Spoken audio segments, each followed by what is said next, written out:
respect de la souveraineté des peuples. De quelle manière est-ce que vous appelez à agir? Et quelles sont les solutions selon vous pour rétablir la souveraineté des peuples et la démocratie?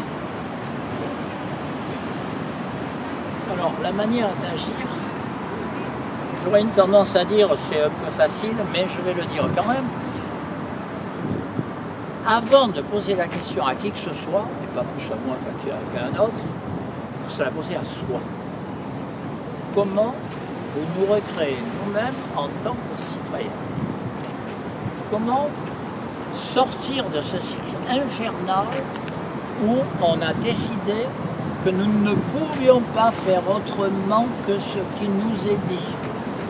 Comment sortir de ces obligations? Comment sortir de l'idée il faut absolument des chefs, partout des chefs, un chef central, des petits chefs locaux?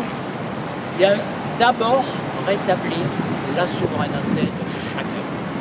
Chacun a sa part de souveraineté, sa part de volonté.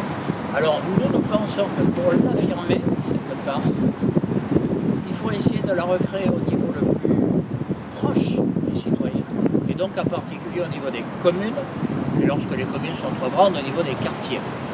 Mais qu'on crée des cercles de citoyens qui travaillent pour se réapproprier cette souveraineté collective.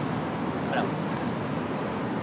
Et c'est pour ça que notre vision de la Constituante est une vision extraordinairement décentralisée, par des cercles les plus locaux possibles. Alors, commençons par ça. Et si on a la certitude, ça c'est un vieux combat, hein. Rappelez-vous, le discours sur la servitude volontaire, ça date de quelques siècles déjà.